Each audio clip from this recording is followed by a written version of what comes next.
French Polynesia has created the world's largest marine protected area, spanning nearly its entire exclusive economic zone, its EEZ, at about 4.8 million kilometers squared. The announcement happened at the United Nations Ocean Conference that I was at in France. I didn't actually see the announcement, but it was the big talk of the town, and it marks a major leap in marine conservation efforts. We're going to talk about why that does it on this episode of the How to Protect the Ocean podcast. Let's start the show. Hey everybody, welcome back to another exciting episode of the How to Protect the Ocean podcast. I'm your host, Andrew Lewin. This is the podcast where you find out what's happening with the ocean, how you can speak up for the ocean, what you can do to live for a better ocean by taking action. On today's episode, we're going to be talking about the world's largest marine protected area. That's French Polynesia. They protected 4.8 million square kilometers, and it's huge. And we're going to talk about why that's happening and the significance of it and what's actually in the details of an MPA. Because a lot of times we talk about marine protected areas, MPAs, and a lot of times they end up being paper parks. They're just for show and they don't really protect much, or they get protected for a little bit and then they get rescinded. Some of it gets rescinded to opening up to fishing, or there are some marine protected areas like in the UK that allow bottom trawling, which isn't helping the recovery of fishery species. So there's a lot to talk about here. We're going to get into it, but before we do, I just wanted to let you know, have you ever felt like you want to connect to ocean conservation a little bit more? Listening to this podcast sometimes helps, but sometimes you feel like you want to do more. I want you to think about joining our community at the Undertow. And the reason why is because this is a community that supports wave makers, individuals and people who are supporting a mission, who are leading a mission to protect the ocean. We're going to be talking about the ocean. We're going to be meeting at least once a month to be able to talk just as a community, to talk about ocean conservation practices and ocean conservation in general, and how we can guide you to become a better ocean steward, even if you live in the middle of a landmass like I do here in Ontario. So there's a lot of things that you can do in this community. So join it. Go to speakupforblue.com/join the Undertow. That's speakupforblue.com/join the Undertow. We're going to be starting this community and kicking it off very soon. So just sign up now and you'll get access to the community very soon. All right, let's get back into this great news of this marine protected area in the French Polynesian Islands. So like I mentioned, total area, 4.8 million kilometers, roughly 18 times the size of Great Britain. It's also fully protected. 1.086 million square kilometers is fully protected, and it's twice the size of mainland France. 900,000 square kilometers of no-take zones, 220 square kilometers near the Society Islands, and 680,000 square kilometers near the Gambier Islands. Artisanal fishing zones, 186,000 kilometers squared. So that means for traditional line fishing and small-scale spear fishing. So for artisanal fishers only, that's available to them. And then broader protections, the rest essentially has limits of extractive activities like deep sea mining and bottom trawling. So there are just different management zones within this larger marine protected area, which is wonderful. So by World Oceans Day in 2026, there's going to be an additional 500,000 square kilometers that will be designated as a highly protected zone. And then this graduate rollout just shows that commitment to ramping up protection over time. So this is how it works really when you start putting together a marine protected area and you do it properly like this one seems to have been done. You include people right from the beginning. So you include the people whose the water is important, the coastline is important to them from a cultural perspective, plus from a fishing perspective, from a community perspective. You also include like government entities, you include conservation organizations, you include scientists and other experts and traditional experts as well as part of that culture, and you all talk together right from the beginning. And it may not be a smooth sailing kind of process. There's going to be conflict. There's going to be arguments. There's going to be times where you may not agree and people are going to have to compromise. Each side of every little thing, of every ocean user is going to have to compromise. But when you do it properly and you set aside enough zones for everybody and you are able to make sure that this marine protected area is going to do its job, it's not just going to be the world's largest marine protected area, but it's going to be the world's largest functional and successful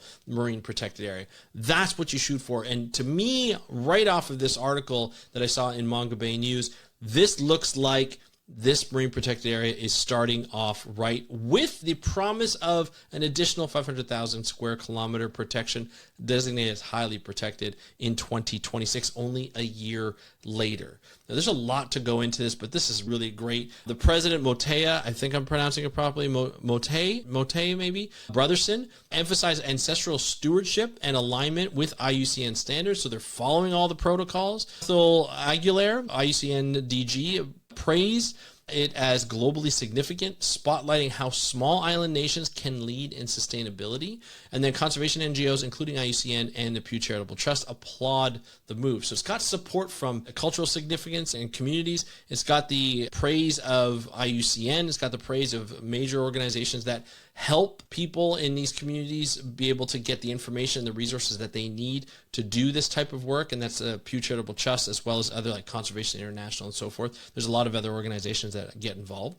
So now, why does it matter to have this marine protected areas? Why is it so important? So there's a biodiversity boost right after this. So you're protecting critical habitats so that sharks, whales, sea turtles, and some of the healthiest coral reefs recorded have protections from extractive processes. Now, this doesn't protect these coral reefs or other habitats from climate change, but it does protect any kind of other human disturbance that's around. Now, there's a cultural and livelihood significance. So the ocean sustains Polynesian communities both economically and spiritually. So the fact that importance went into the planning and went into the results of this protected area is huge.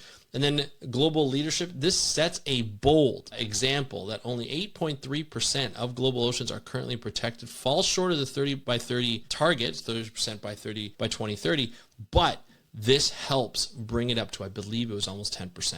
So it helps just in this one marine protected area, but it's not just a marine protected area to say we have the largest marine protected area. It's a marine protected that has zones, that has specific zones to meet all the criteria that I mentioned earlier, the cultural aspect, the science aspect, the environmental aspect, right? And protecting it from future threats such as deep sea mining is really important here. So additional measures, so strengthening fisheries management with public input, just as I mentioned before, banning deep sea mining and fish aggregating devices will help and allow these populations to recover within this marine protected area and then spill over outside the boundaries to allow better fisheries in the future and more sustainable fisheries in the future. So obviously emphasizing community involvement and traditional ecological knowledge is really important in these processes, and that's what these did. Seeking international cooperation and funding from like the Pew Charitable Trust and the IUCN, having legal protections require enforcement support. So this really helped in that. And then looking at it comparatively to the Phoenix Islands protected area in Kiribati,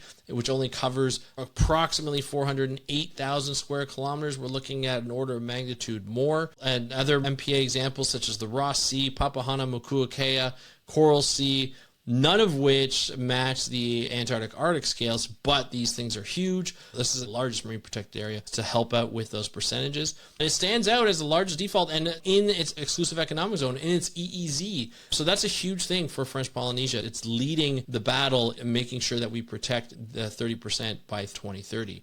So essentially, unprecedented in scale and ambition, marking a new standard for a marine protected area, including everybody in the area, showing that you can have inclusive processes with a huge marine protected area, which really helps, and almost its entire exclusive economic zone.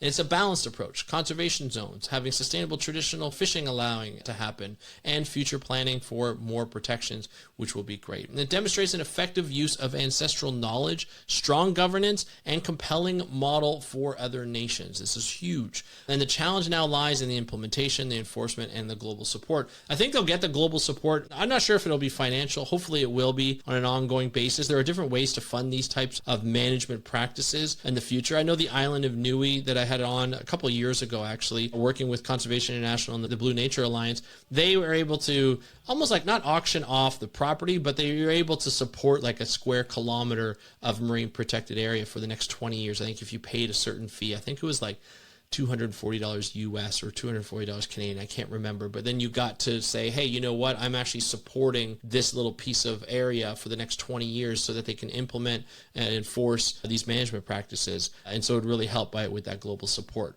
which I thought was great. So I think this is really important. Just imagine protecting nearly 5 million square kilometers of oceans properly. and it's not considered a paper park, or it probably won't be considered a paper park. I hope it's not. So I think this is really great. There's a lot of work that needs to be done in creating more marine protected areas, whether they be large, whether they be small, whether they be a network of marine protected areas. There's a lot more that we have to do. We still have 20% more to reach the 30 by 30. And of course, we need to think beyond that. We need to think about nearshore conservation. We need to think about offshore conservation. We need to think a lot more in making sure that the marine protected areas that we do have are not just paper parks, they get implemented with better management practices. So there's always work to be done. Make sure you follow this podcast wherever you listen to your podcast, whether it's be on YouTube, Apple Podcasts, Spotify, whether it's been anywhere. Make sure you tune in to hear more about ocean news like this. And if you want to join the Undertow, please do so. Go to speakupforblue.com/join the Undertow. Be part of our community, be part of the ocean community, and help guide you to being a better ocean steward, because we just provide you with the information and the facts of what you need to do. So it's always great, always fun. We're going to have a great fun in there. speakupforblue.com/join the Undertow. That's it for me today. I want to thank you so much for joining me on this episode of the How to Protect the Ocean podcast. I'm your host, Andrew Lewin, from the True North Strong and Free. Have a great day. We'll talk to you next time, and happy conservation.